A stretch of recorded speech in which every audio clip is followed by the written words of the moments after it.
I thank all the members who have gone into great detail in speaking about the issue.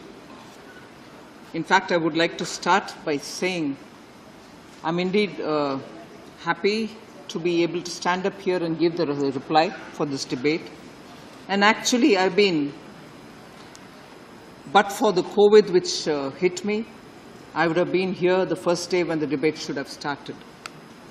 And from my party and from the government, I would like to assure every member in this House that debates, particularly on such topics, we have always been keen to participate and respond because we strongly believe in parliamentary democracy, and I have personally never been against giving replies, and sometimes I probably do it a bit more than what is expected of me because I go to the extent of trying to answer every point raised, which sometimes can mean a longer session, sitting and hearing more of the minister's reply.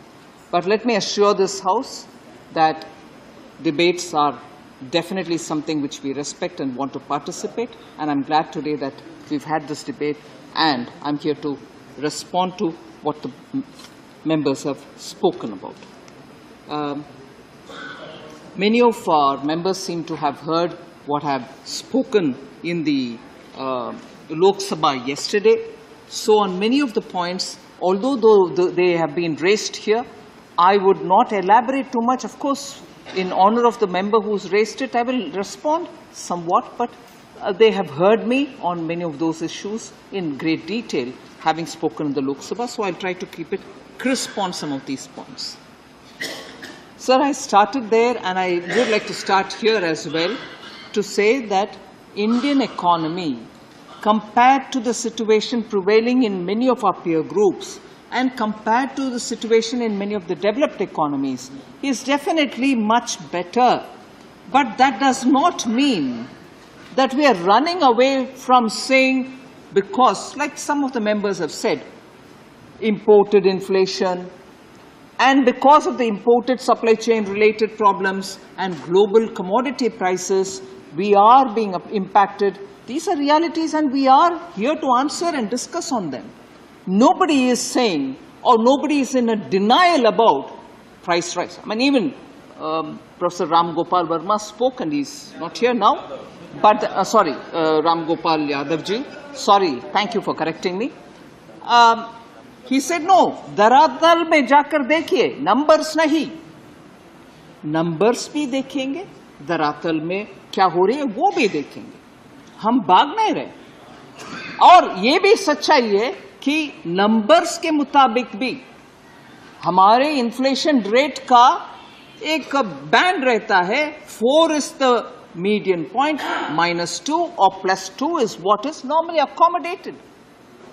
And we are at 7 with some effort.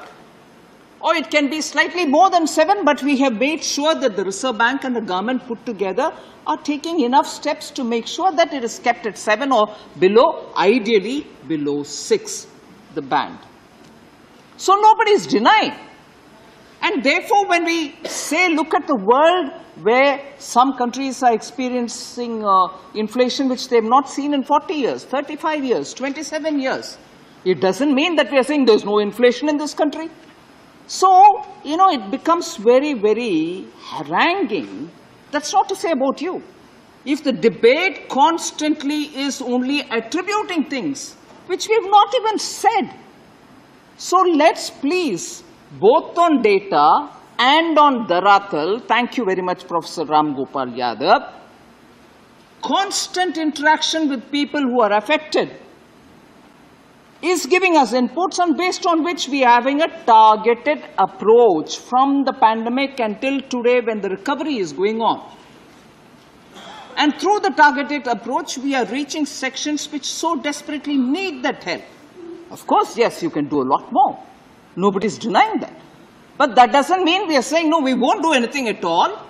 And also this very impressive narrative which can go on, oh, you've collected so much from the fuel excise duty and the cesses, and you're sitting with it, and the poor person is not being given any help. I'm sorry. I will list out, and I will definitely list out what for the poor person even today we are doing, and we love to do more. That's not to say, oh, you gave 50 people, you don't want to give the 51st. No, we will give.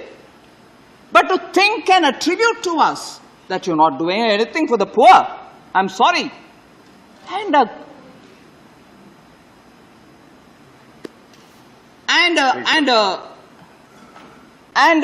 approach that, you have never done anything for the poor, you are always for Adanis and Ambanis. I'm sorry, I'm compelled to take the names here. Is absolutely politicizing a debate which is so necessary for the country. So necessary for the country because all of us together, some of us in our states, some of us as members of parliament in our respective constituencies, are working to make sure that the poor's voice is heard. We are trying to reach out. Some of the schemes which don't go down to the ground, we are making sure that is given to them. Each one of us are contributing in this recovery process. And this recovery process is not purely on economic recovery, also because of the pandemic. And I'm glad the health minister is also here about the efforts taken for vaccination, which is so critical for the economy as well. Every member has been keen to know about it, and we've been constantly giving data to prove that everybody is in it, so that the economic recovery can happen. So I appeal to the August House that we speak both on facts and on the daratal. It's not as if we are only throwing data at people. In fact, most of the times we are accused of giving data which is not right. So I'm definitely emphasizing that comparing with many of our peer group nations, emerging economies, or even looking at some of the advanced economies, India's position. Let's be somewhat comforted by the fact that our macroeconomic fundamentals are strong. It's all very well for us to be told, no, you should do some more here, some more there. But if you're denying that the macroeconomic fundamentals are not strong, I'm sorry, you're not going to be taken seriously. Not by me. I will take you seriously. You're a member of parliament. I'll honor you. But let's talk on what's actual and not what is generated, I don't know by who. So with that, I just want to highlight one of the points which is important, because we have a temptation to compare, and that's not wrong. Please do compare with our neighbors, with economies which we thought are better than us. Probably they were, and you wanted to tell us that they are better and why are we not. All that is fine. But please don't forget that today, the very same economies which were quoted to us, saying they are doing much better, India is not, because their policies are a lot more friendly for industry. I'm sorry. I'm not reveling in countries which are suffering today. I honestly do want every one of our neighbors, some of whose name I'll take here, to be better off, to be able to perform well. But today's situation, the reality is that some of these countries which have been quoted to us earlier, for one index or the other index, they are better than us, you're not. Look at the reality, please, honorable members. Bangladesh, about which we are periodically quoted. And we have great friendly relations with Bangladesh, and I'm happy for it. And there was a time when we were quoted repeatedly saying Bangladesh is doing well, you're not. But even on a parliament question reply on 1st August yesterday, I have given the data of what is the comparison which has got to be there. I just want to read it out. The per capita GDP at PPP in 2013 of Bangladesh was 3,143 international dollar, as they say it, but it is US dollar. But the same 2013 India per capita GDP PPP was 5057. 3143 versus 5057. And in 2021, sir, when we are repeatedly reminded saying, Bangladesh is doing it. Even if they do well, very well. But I want to give you the number. In 2021, Bangladesh per capita GDP at PPP is 6613, whereas ours is 7334. So please do quote, but quote with facts. And the same Bangladesh today, and again I'm underlining this point, I'm not quoting miseries here, but because repeatedly we have been told, oh, you're next Sri Lanka. Oh, you're not anywhere near Bangladesh. But please, let's understand the whole story everywhere. Bangladesh today is seeking from IMF 4.5 billion because they have balance of payment problems. And when I say when our macroeconomic fundamentals are strong, please, let's recognize that our macroeconomic fundamentals are strong. Sri Lanka, of course, is asking for 3.5 billion to the IMF. Pakistan in total is asking in different stages for 7 billion from the IMF. There are times when we have also been told, oh, in India, the petrol price per litre is this, but look at our neighbor, Pakistan, look at our neighbor, Sri Lanka. That's the rate. They are far lower than you. Let's consider it in a holistic way rather than piecemeal saying you are this, we are that, they are there. No. Today's economic distress throughout the world being what it is, let's look at it holistically rather than just throwing one astra here so that, good, I've done my job. No, please. This is a very serious business. And all of us are honestly members of this House who will have to look at very seriously what kind of things can be done so further we are able to improve the lot of our people. Now I go to specific points raised by honorable members because I would like to answer them. I'm not going to get into greater details of other things which govern the macroeconomic situation. The first speaker, Elamaram Karimji, had raised few things which I think were not based on facts. I would want to correct them. He spoke about bank checks. I would like to say there is no GST on withdrawal of cash from bank. There's no GST, please. And today on very many things I will say there is no this, no that. On the GST, sir, because the more I listen, I'm worried that I'm coming, one after the other. More I listen to issues related to GST, I have a concern that probably information is not reaching, the right information is not reaching, and as a result there's quite a lot of misconception. And I would today attempt to clear some of these misconceptions. So that was, first of all, no GST on withdrawal.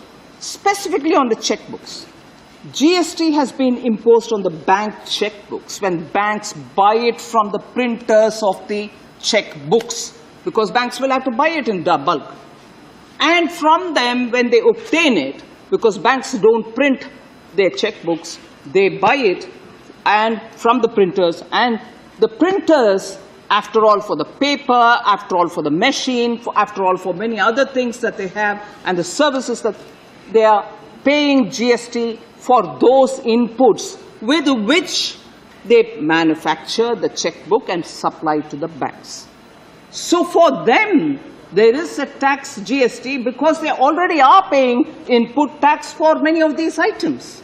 So the stream till the consumer, because it's a consumption-based tax, will have to keep settling tax dues at every level. So that is what is before you, Honorable Member Karim.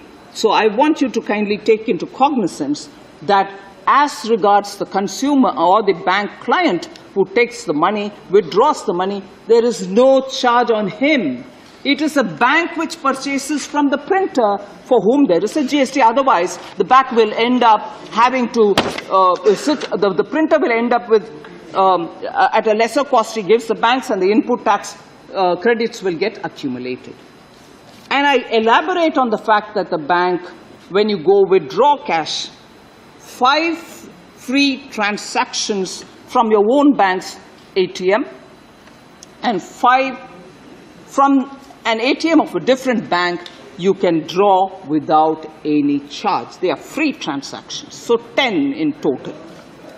And in 3 banks, I think transactions are limited to 3 and not 5, because in 6 metro cities there are difficulties, and instead of 5 they give for 3.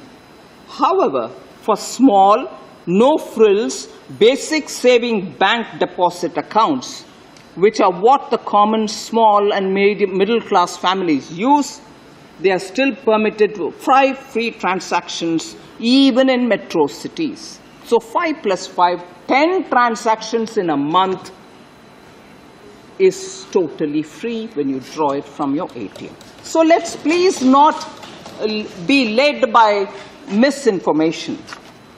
And then banks may provide more if they choose to, because RBI has not asked them to contain it at that. If you want, you can do more. So that is about bank and withdrawals. Again, an issue which I may periodically now and a bit later also elaborate about the pre-packaged item.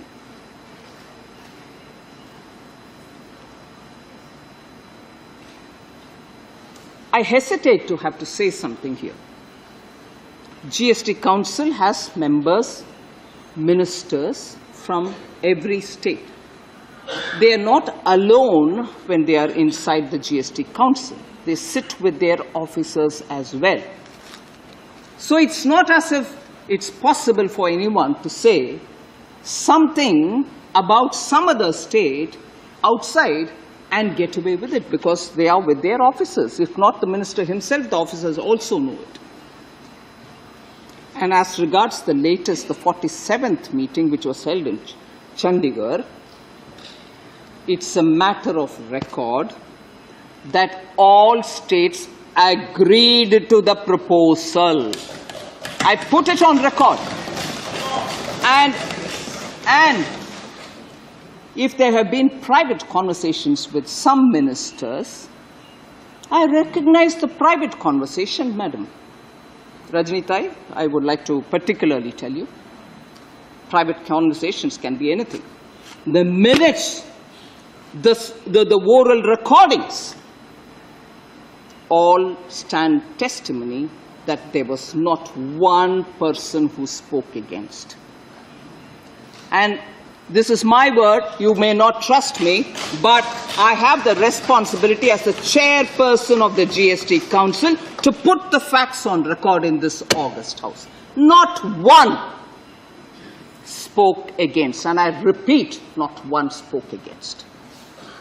So there was not even a single disagreement for the decisions which were taken, and I'm glad Sushil Modi ji spoke about it elaborately, to the extent that some of the members thought, oh, the minister's reply is being given by him. He is a very old hand in the GST. He has been there before the GST Council was formed, in the Empowerment Committee, empowered group of ministers, which prior to GST drew the entire framework.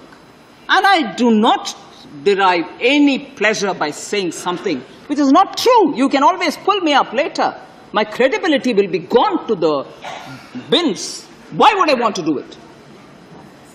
And if ministers who had agreed and who later do not want to stand up and say, look, I agree, I can't hold them responsible. Bhaiya, you were there, why don't you want to say? I will not ask them.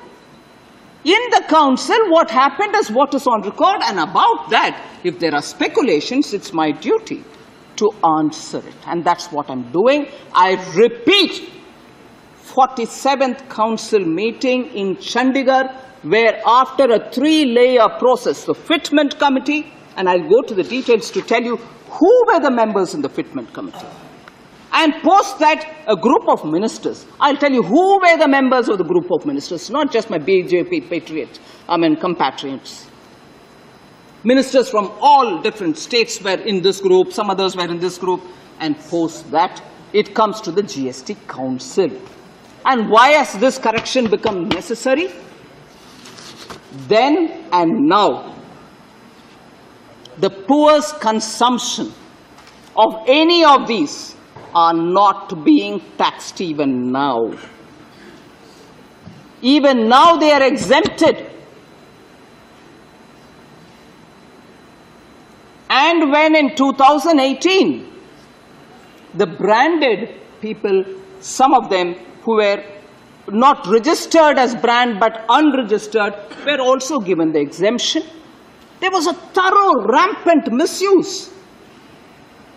Because those who were given exemption, not so registered branded people,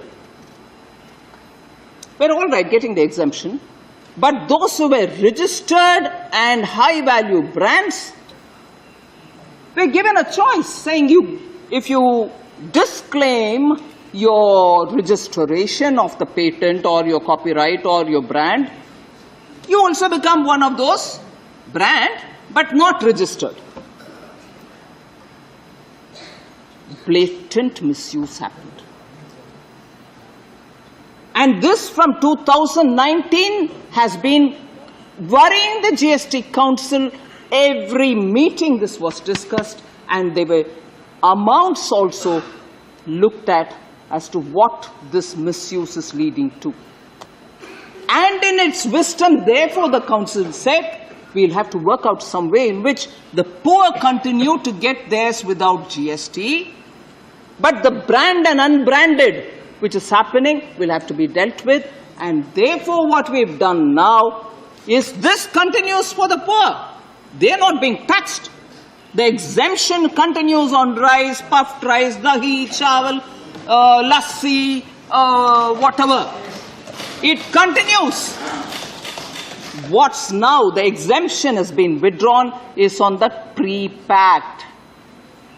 Even now, when a trader who is dealing with small customers has to sell in loose, he has to buy his product from somewhere.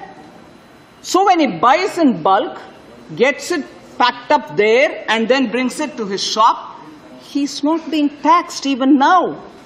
He can get his 25 kg, 30 kg, come here to his shop and sell to the poor without GST. So the Council, and I take extreme, I think it's my duty, and I take extreme pride to say that the Council has applied its mind at various levels, at the Pittman Committee level, Group of Ministers level, and then the GST Council level, that the continuation of the exemption for the sake of the poor continues. And the misuse which was happening from the branded ones, particularly those which are registered brands, had to be corrected. That's what has happened.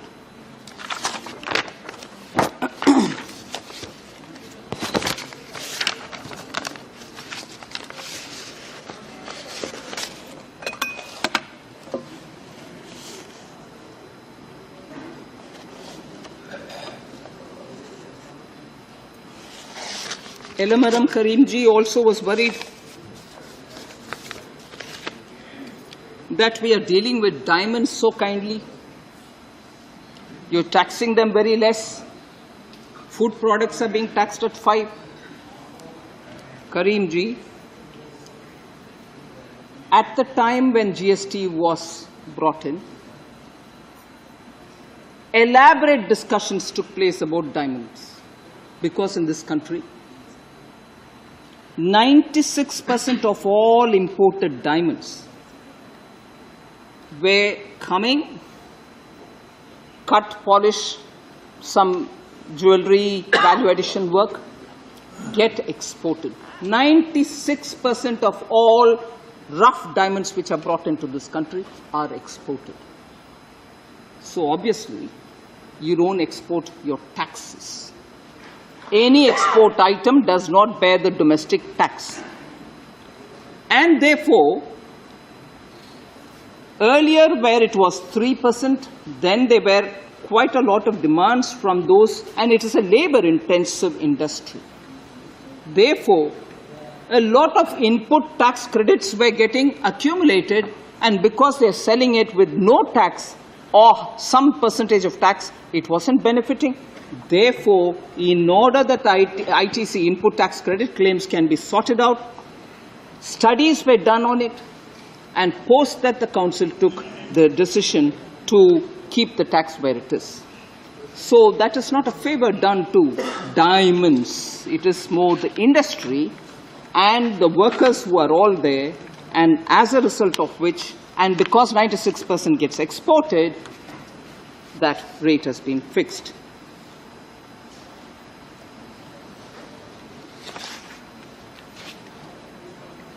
Honorable Member Karim also said, since independence, if I'm able to recall his words, since independence, there's never been a tax imposed on cereals and food products. Please correct me if I'm wrong. But I'm sorry, no. I need to put the facts before you. Prior to GST, the VAT rates on pulses, dal, wheat, rice, flour, atta, maida, suji, rava, besan, paneer, curd, lassi, buttermilk, by states, I have it here. Every state in some or the other item has imposed a VAT. So since from independence, nobody taxed on cereals. No, sir. No. Since you're from Kerala, I'll quote that example first and I read out the others later. In Kerala, pulses before GST was taxed 1%. In Kerala, atta, maida, 5%. Suji, rava, 5%. Besan, 5%. Taxed. So, it's fine. We may probably not have the necessary information in our hand, but every state had one or the other tax on all these items, which today have become the GST-related curse. No, sir. In fact, therefore, there are some states, Jharkhand, for instance, 5% on dal, 5.5 wheat, 5.5 rice, 5.5 maida, suji, rava, 5.5, 5.5 besan, paneer, 5.5. Maharashtra had it even on lassi, curd, buttermilk, 6%. Ma'am, I'm not quoting Maharashtra to, for you to raise up for a point of order. No, with due respect, I'm saying Maharashtra prior to GST taxed lassi, taxed chas, taxed buttermilk, curd at 6%, madam. So, paneer was taxed at 6% as well in Maharashtra. So, it's very well for us to very quickly say, no, this has never happened. West Bengal taxed paneer 5% pre-GST. So, point of order. So, no point. Mr. Derek, it is just to disturb. No. Please. There is no point. You listen to her first. Let her make her statement. No, not in between. You are not supposed to disturb the minister while she is replying. Don't disturb. Why should I disturb? No, you are disturbing No, in I her only asked reply. for a point of order. Why No, is she I disturbing? am not allowed. Sir, I'm Please be not seated. disturbing. I'll sit down. Please. I'm not allowed point of order. Yes, madam. Sir, is this a classroom? I'll sit down. Once the minister's reply is over, Sir, we are not here. I've asked for a point of order. Because she mentioned West Bengal and Paneer, I asked for a point of order. If you think we are a classroom sitting here with students, on this we walk out. You don't want to give us a chance to even express ourselves. No, sir.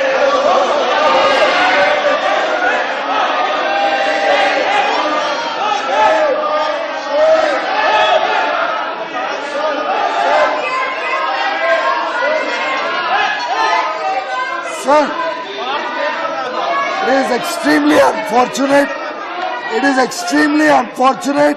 And this has exposed the Trinamool Congress and my esteemed colleague, the leader of the Trinamool Congress, Mr. Derek O'Brien, stands exposed today in this House. They never wanted the debate in the first place. We have been repeatedly saying they are running away from the debate. We have listened, the Honorable FM, as she has just recovered from COVID.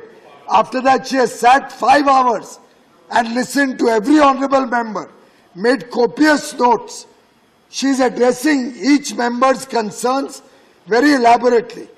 And despite such an exhaustive and very, very articulate response to everybody's issues, if the honorable member wants to find an excuse to walk out, I think it is very, very sad.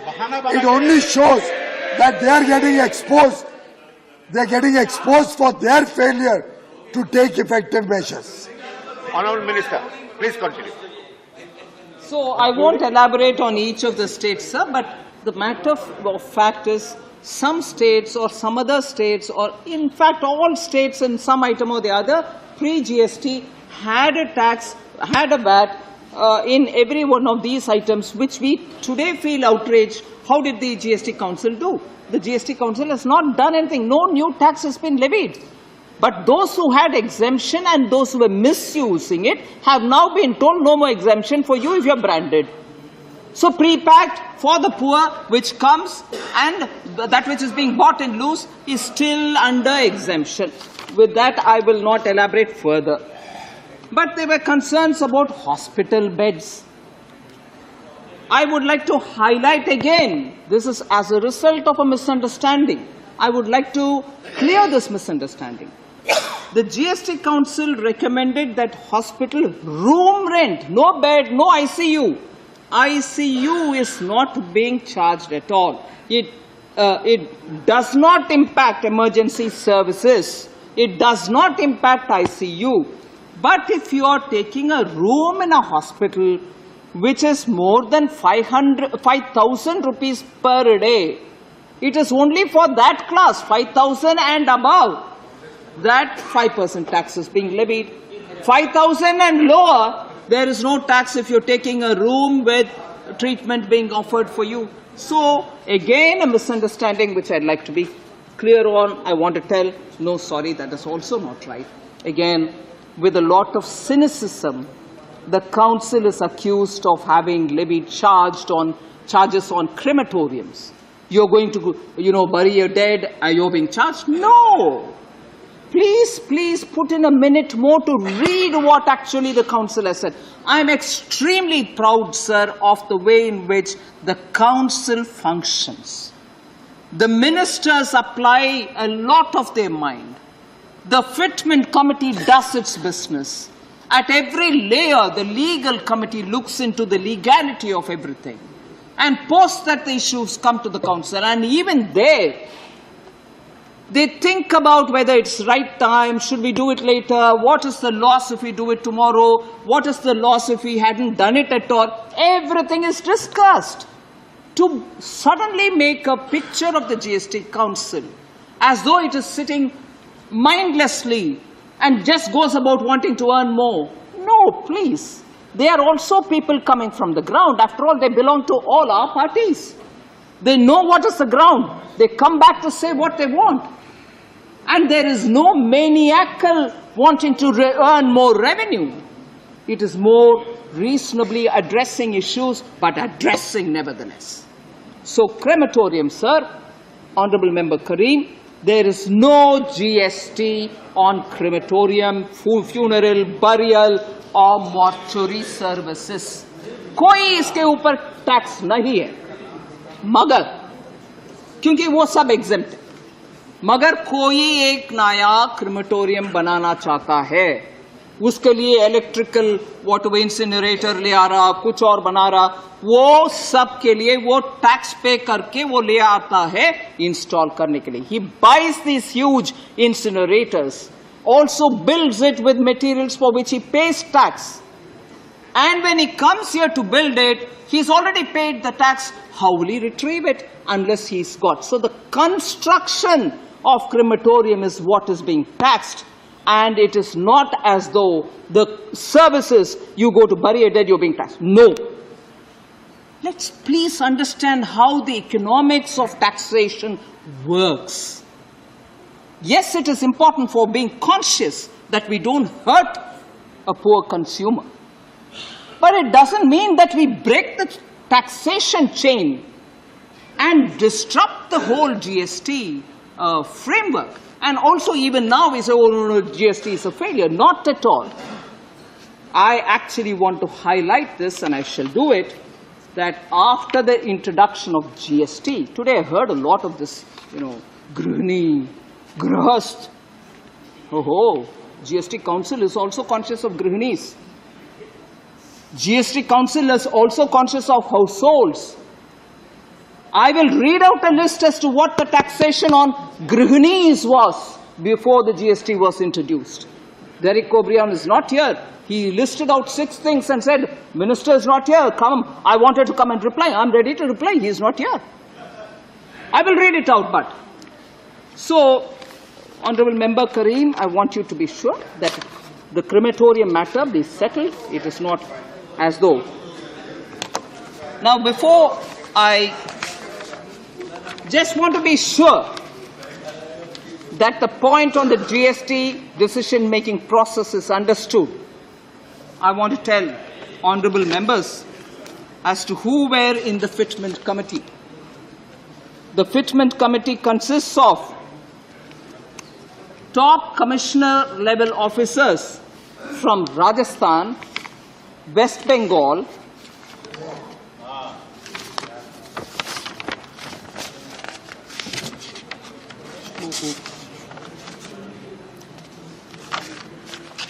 sorry, I've misplaced a paper, but I will read it. I'll get the details. Okay? That is at the fitment committee level. After that comes the group of ministers. Who are the group of ministers in this? West Bengal, Rajasthan, Kerala, Uttar Pradesh, Goa, Bihar. They have considered the decision given by the fitment committee.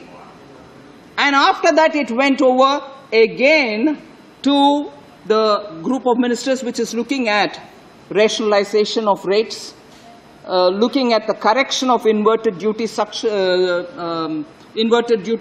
in the taxation, where you pay higher tax when you're buying the raw material but pay lower tax when you're selling the product. For that also a group of ministers which is headed by the Chief Minister of Karnataka. And in that too, who are the ministers again? Punjab, Chhattisgarh, Rajasthan, Tamil Nadu, West Bengal, Andhra Pradesh, Telangana and Kerala. All of them agreed. All of them agreed, sir. And agreed without any difference. So I want this to be laid as a matter of fact. There were concerns about portion, nutrition, and also about how reduction in malnutrition and issues like that. Between 1516 and 1921, child stunting has been reduced from 38.4 to 35.5 in percentages. Child wasting 21 to 19.3%. Underweight children 35.8 to 31.1. Malnutrition in women, that is between 18 and 49 years, 22.9 to 18.7. And I'm happy to say, Health Minister is here, former Health Minister is here. Institutional births in rural areas, which is very important for the maternal health, has increased. It was 75.1 in 15-16 percentage, 75.1 percentage. It's today at 86.7%. Also, the cost of medicines, cost of people not being able to purchase medicine. I want to say I'm very glad. I very closely follow Health Minister Dr. Mandavia's Jan Aushadhi Kendras. We every now and then talk about it. The price of Jan Aushadhi medicines. The price of Jan Aushadhi medicines is cheaper at least by 50%, and in some cases by 80% to 90% of the market price of branded medicine. The same branded medicine and what is available as a generic medicine here in Jan Aushadhi Kendra, 90%, 80%, and such differences. So I want that to be appreciated, that the Jan Aushadhi Kendra as a mission has succeeded in reaching medicines at affordable prices to the poor and the needy. And that is a big success. I credit one former and current health ministers who are here. In the last 8 years, starting from the annual turnover of 8 crores in a year, 2014-15, highest monthly sales turnover of 100 crore has been achieved in this. And therefore, this is something which I want you to take into cognizance. I want Kerala to have a lot more Jan Aushadhi Kendras so that your people in Kerala can benefit by affordable medicines. More than 3.28 crore persons have been treated free of cost because there was this concern, cash has to be paid, they can't afford it. Ayushman Bharat has given this facility of being treated free of cost. As on 7th April, I'm giving you the data, 3.28 crore persons have benefited from it, and 18 crore Ayushman cards have been issued. So the care of the poor is being fully kept in mind.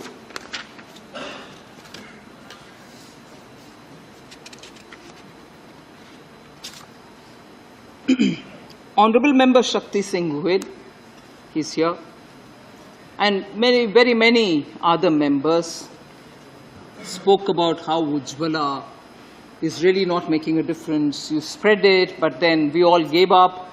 But then today there is a problem. I just want to highlight that as of May 21st, when we announced the excise duty cut, we agreed and we announced that 200 per gas cylinder, up to 12 cylinders will be given to over 9 crore beneficiaries of Pradhan Mantri Ujjwala Yojana. We have not forgotten them. But the cost of the gas, LPG, is not in our hands. If we are importing it and if the prices are going up, obviously we'll have to make sure that the poor get it at a concessional rate. We are giving 200 per cylinder, and not for 1, 2, 12 cylinders are being given that subsidy. It must be noted that between 2014, actually in 2014, there were only 16.8 crore LPG connections. It is today in 2022, 30.5 crore people benefiting from Ujjwala.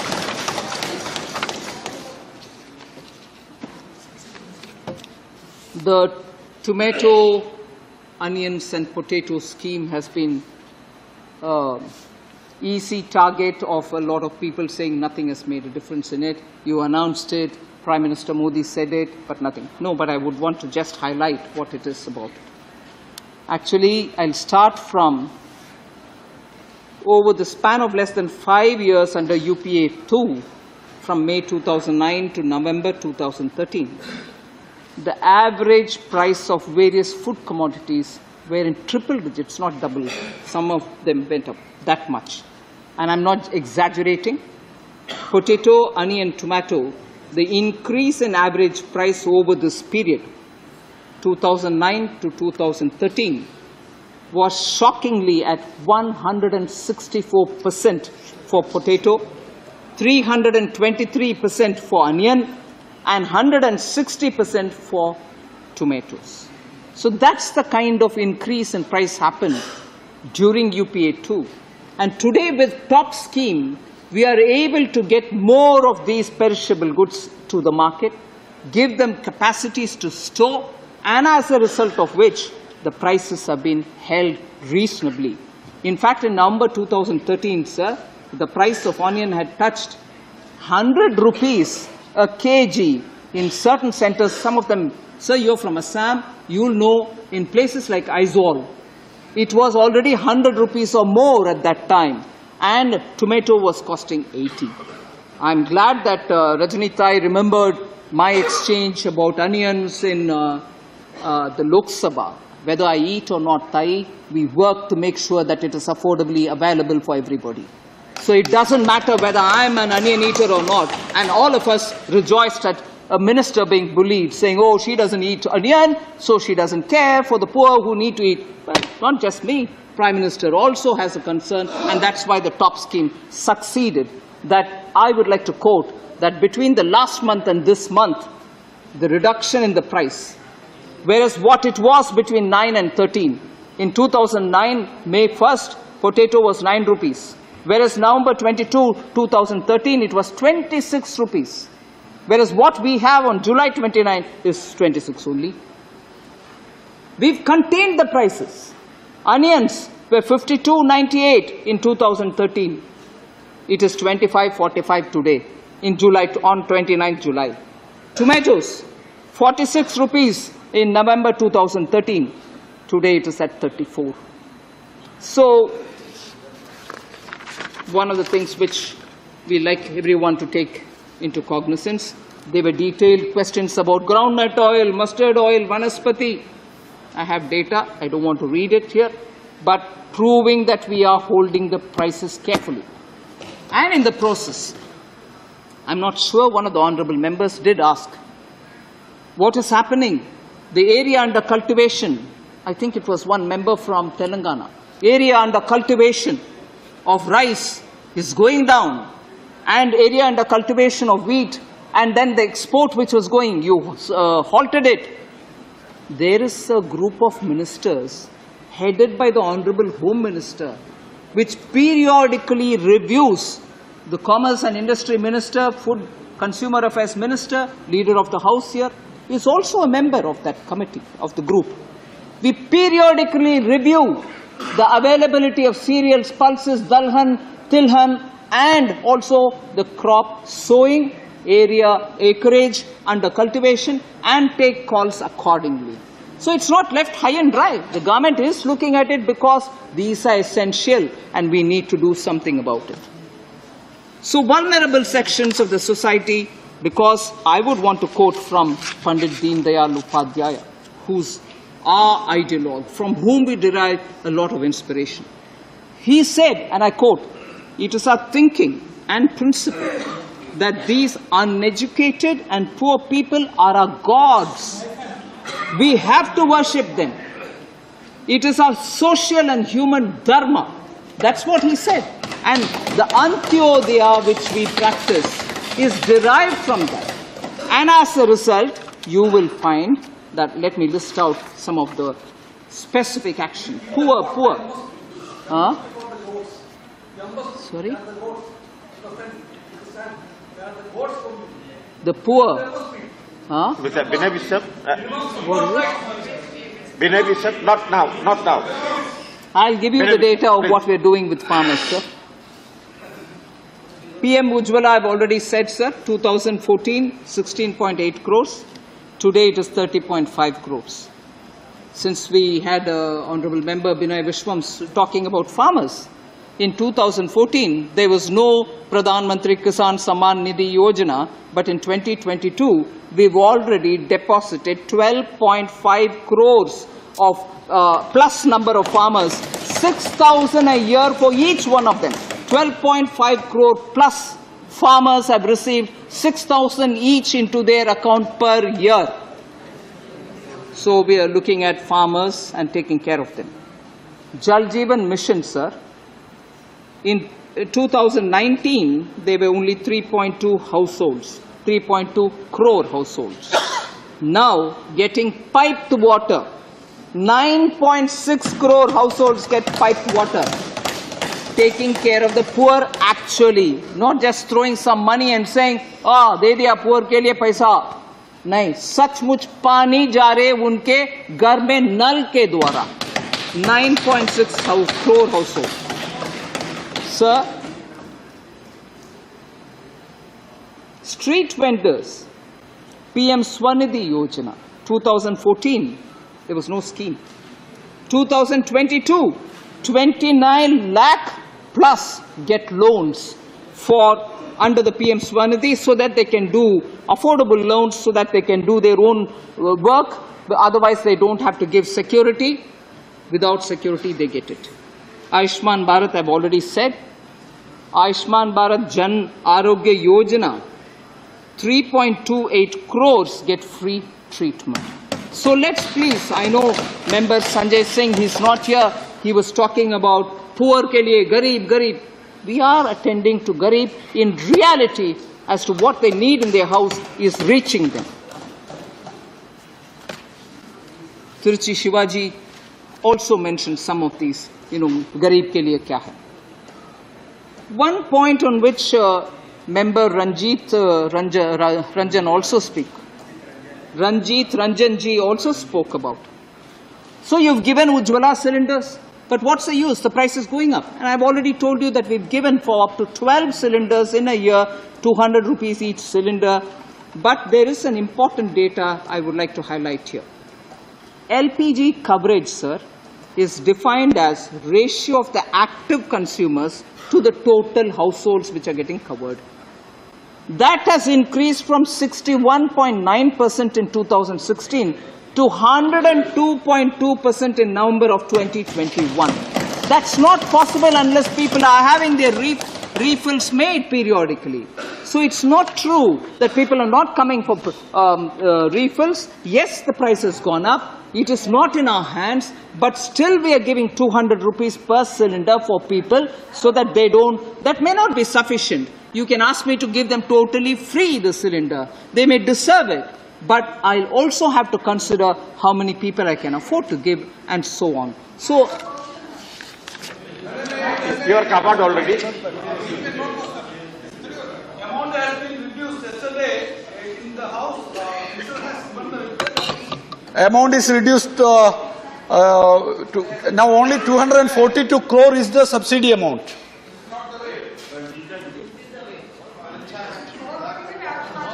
से पूछना चाहती हूँ, सूचना के अधिकार के तहत नीमच के चंद्रशेखर गौड़ ने जो आंकड़े जुटाए हैं, उसके तहत 2021-22 में इंडियन ऑयल कॉर्पोरेशन 2.8 करोड़ ग्राहकों ने एक भी रिफिल नहीं कराया, 62.1 लाख ग्राहकों ने सिर्फ एक बार रिफिल कराया। हिंदुस्तान पेट्रोलियम कॉर्पोरेशन 49.44 लाख लोगों ने एक भी गैस साल में रिफिल नहीं कराया, 33.58 लाख ने सिर्फ एक बार कराया। बोलूं भारत पेट्रोलियम कॉर्पोरेशन 2021-22 30.10 लाख ग्राहकों ने एक बार रिफिल कराया, 24.60 लाख ने एक भी नहीं कराया। सर क्या बात है सर? 3.59 करोड़ साल भर में मात्र एक सिलेंडर भराया और 1.20 करोड़ ने सिर्फ एक भराया। इसके अकॉर्डिंग उज्ज्वला योजना के लाभार्थियों की संख्या में शामिल पिछले एक साल में 4.49 करोड़ ग्राहकों ने एक बार भी सिलेंडर नहीं भराया और 2.2 करोड़ ने सिर्फ एक बार। It mean total.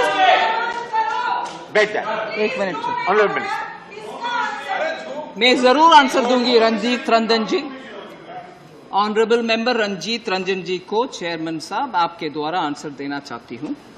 सरकार बजट के द्वारा जब ये प्रोविजन करके घोषणा भी करती है और ये सब रेट पब्लिक में अवेलेबल है, ऑनरेबल मेंबर ऑफ पार्लियामेंट उनके अपने क्षेत्र में जा करके गरीब के लिए ये subsidy दिलवाए।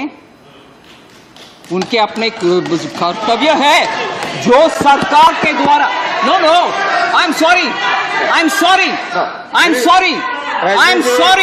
You cannot ask me to give an answer you want. I will give an answer having heard it. It cannot be. ये क्या है sir? Continuous. Please back down. Please back down. Sir.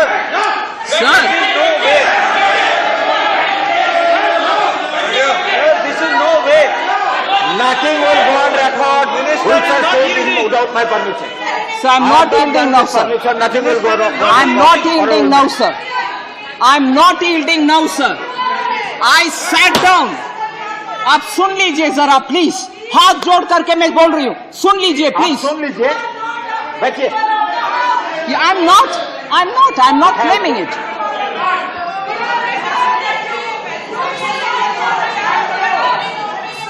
It cannot be a verbal duel. So keep patience.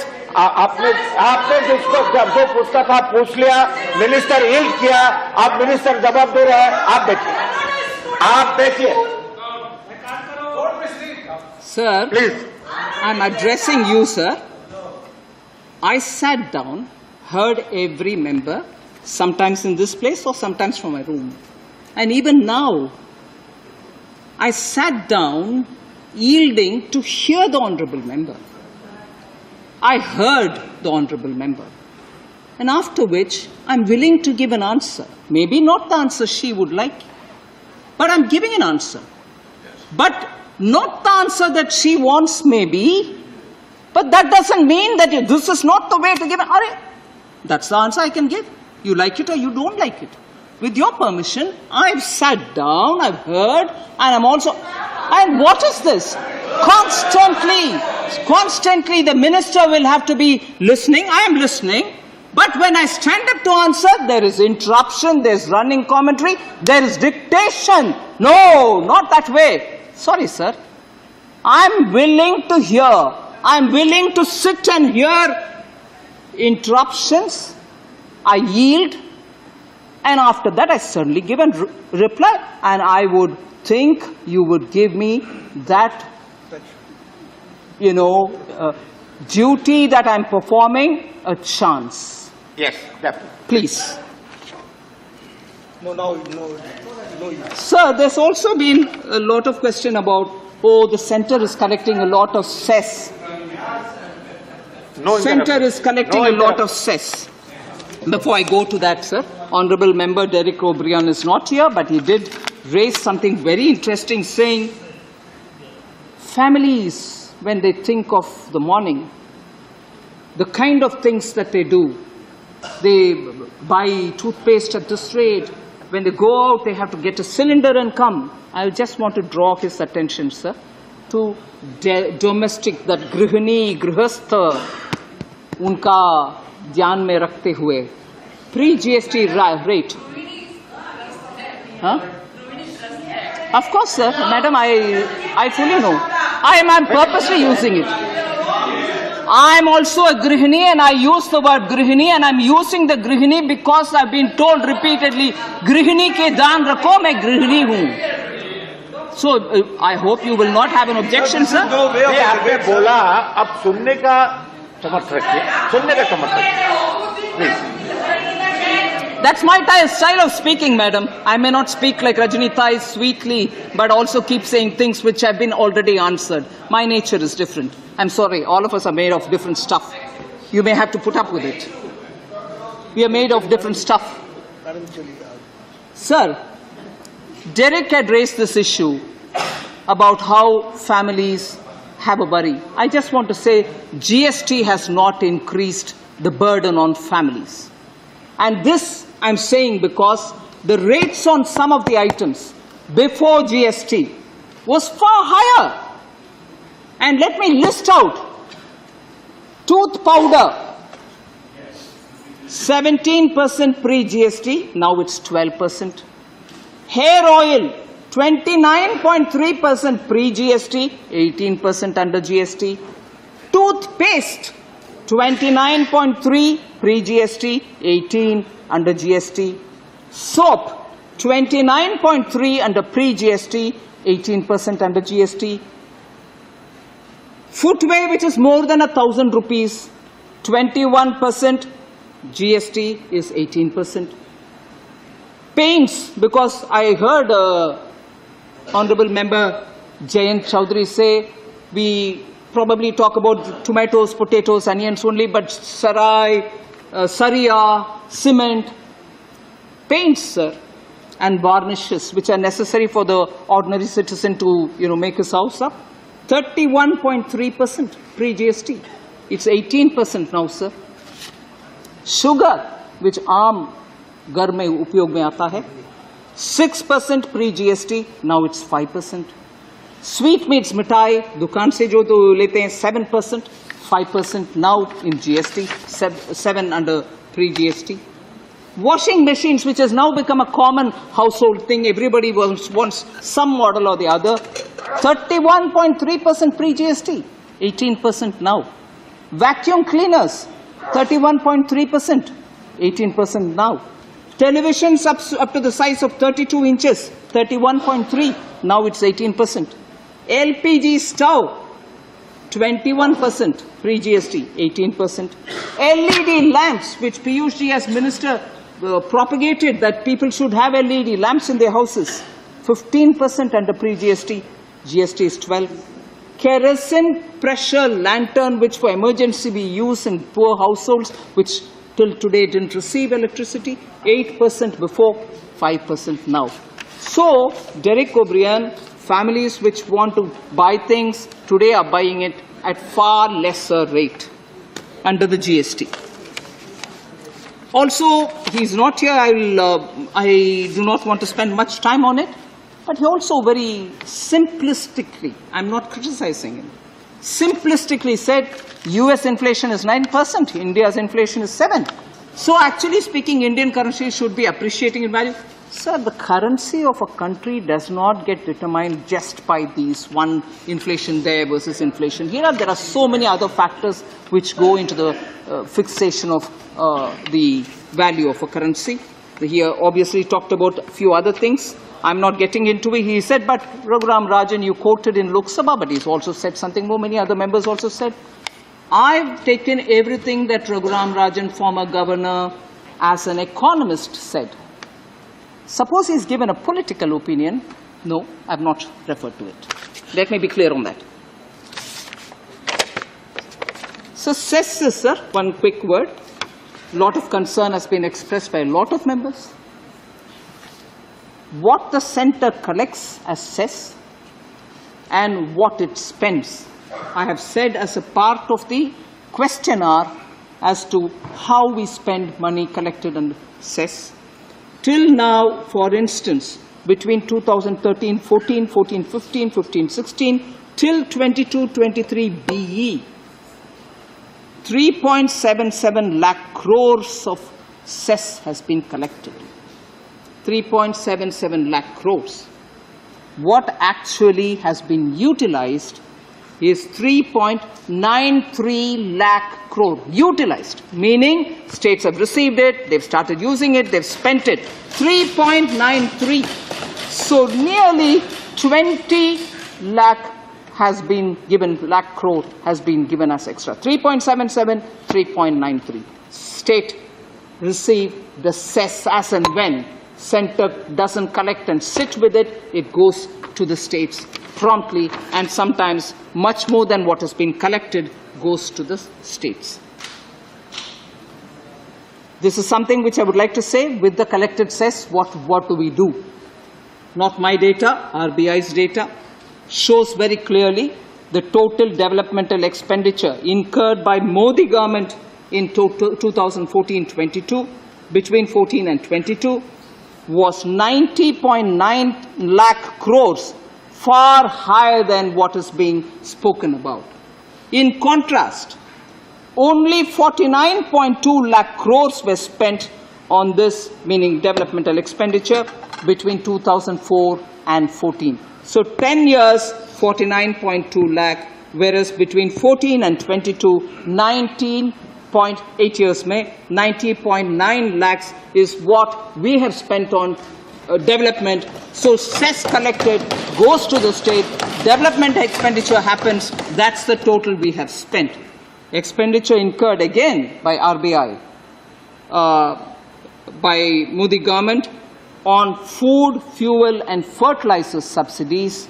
Honorable Member Sushil Modi spoke about how global fertilizer prices have costed us huge amounts in importing, but we have not passed that burden on to the farmer, and this is where the money is being spent. What is the amount? 24.85 lakh crores have been spent on food, fuel and fertilizer subsidies, and 26.3 lakh crores has been spent on capital creation, whereas 10 years of UPA saw only 13.9 lakh crore spent on subsidies of this nature. So cess collected, cess utilized. Has GST reduced the flow of resources to the states?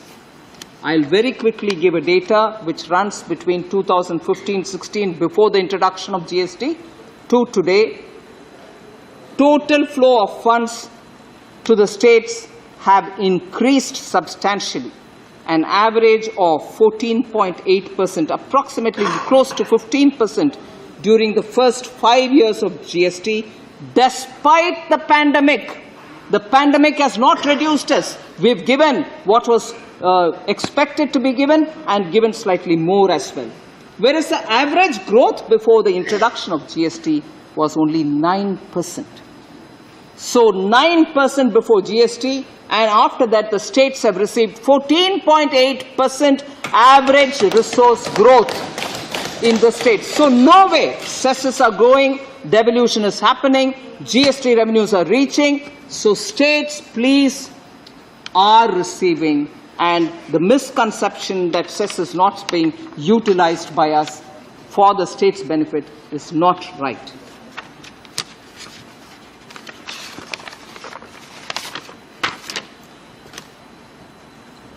So I come to the last point of loan waivers and write-offs.